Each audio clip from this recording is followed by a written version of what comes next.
Bismillahirrahmanirrahim. Assalamualaikum warahmatullahi wabarakatuh. Alhamdulillahilladzi arsala rasulahu bil huda wa dinil haqq liyuzhirahu 'alad dini kullih wa kafa billahi syahida. Asyhadu an la ilaha illallah wa asyhadu anna Muhammadan abduhu wa rasuluh.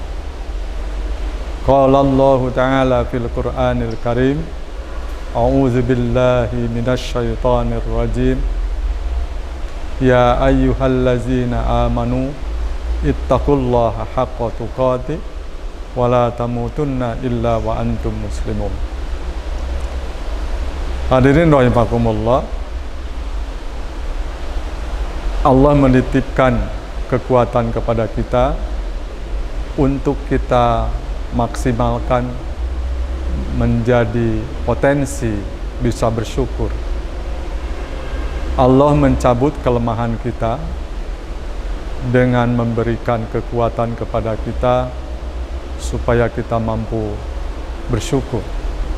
Bersyukur gampangnya adalah memastikan semua pemberian Allah sesuai dengan yang diinginkan oleh pemberinya. Karenanya, dalam kesempatan yang berbahagia ini, mari kita sama-sama panjatkan rasa syukur kita terhadap Allah Ta'ala. Mudah-mudahan ini menjadi wasilah kita mendapatkan keberkahan. Shalawat dan salam mudah-mudahan selamanya selalu tercurah kepada baginda Nabiullah Muhammad sallallahu alaihi wasallam. Ikhwan fillah, menilik rangkaian ayat dalam pelaksanaan ibadah saum yang termaktub dalam surat 2 atau Al-Baqarah.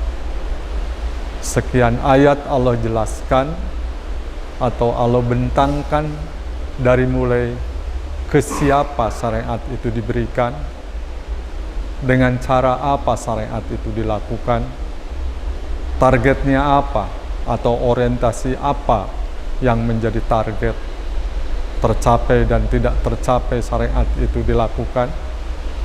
Kemudian ada juga ayat-ayat berikutnya berbicara, memang tidak secara langsung berbicara tentang puasa, tapi satu hal yang tidak bisa dipisahkan dari pelaksanaan ibadah saum itu sendiri.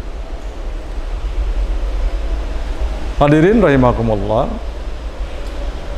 dengan ungkapan yang penuh sayang, Allah berikan seruan ibadah saum itu hanya bagi mereka yang dalam hatinya memastikan dirinya ada ketakwaan. Dengan rasa sayang, Allah gambarkan juga untuk apa orang-orang yang diseru untuk melakukan saum, melaksanakan saum. Ujung ayatnya sangat jelas, yaitu la'allakum tattaqun.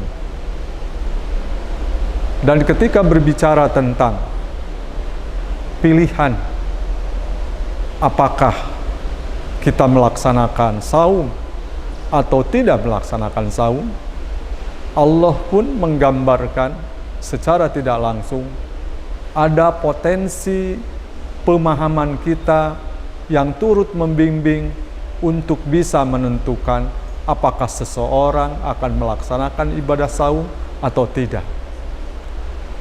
Ada ujung ayat yang sangat menarik, yaitu ketika wa 'alal ladzina yutiqunahu fidyatun ta'amu miskin, kemudian dilanjutkan dengan kata-kata wa antasumu khairul lakum in kuntum ta'lamun. Ternyata ilmu yang dimiliki oleh seseorang turut juga untuk bisa mewarnai dan memutuskan orang melakukan ibadah saum. Dengan kata lain, pelaksanaan ibadah saum itu sendiri dilakukan harus dengan memastikan diri apakah ada ilmunya atau tidak ada ilmunya.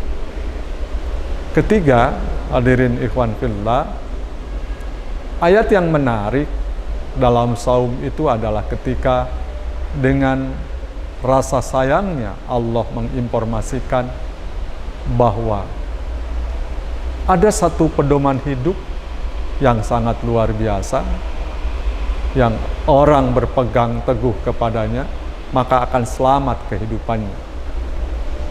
Dia adalah Al-Quran. Al-Quran yang sudah pasti menjadi hudan linnas, berisi petunjuk. Di dalamnya ada penjelasan-penjelasan tentang atau mengenai petunjuk itu. Kemudian ada juga satu kejelasan tentang area furqah. Dengan Al-Quran, manusia bisa membentuk satu garis pemisah antara yang hak dengan yang batil, yang kemudian Al-Quran menyebutnya dengan furqan. Al-Quran mampu memposisikan seseorang menjadi tahu mana jalan yang diridhoi dan mana jalan yang tidak diridhoi. Terakhir, hadirin rahimakumullah, ayat Al-Quran yang tidak boleh kita luput juga ketika memahami rangkaian ayat Al-Quran, yaitu ketika berbicara tentang kedekatan hamba dengan Allah yang dibangun salah satunya oleh isyarat yang terdapat dalam ibadah atau syariat saum. Saum ternyata mengajarkan kedekatan kita dengan pemilik syariat, yaitu Allah Ta'ala. Disimbolkan di situ dengan ada potongan ayat, "Hai Muhammad, jika ada umatku yang bertanya tentang aku, jawablah, aku itu dekat dan aku akan mengijabah setiap permohonan siapa saja yang meminta kepadaku, asal penuhilah permintaanku, niscaya aku pun akan memenuhi permohonannya." Ini sebetulnya hal yang tidak boleh kita lupakan, yaitu ketika kedekatan yang dilahirkan dari syariat saum membentuk manusia tidak ada jarak. Saking dekatnya dia dengan Allah, dia pasti akan menjadikan Allah lah segala-galanya. Itulah yang disebut la'allahum yarsyudun, mereka yang akan mendapatkan pencerahan selama hidupnya. Terima kasih. Mudah-mudahan ibadah Ramadan kita membentuk kita menjadi manusia rasyid. Allahu a'lam bishawab. Wassalamualaikum warahmatullahi wabarakatuh.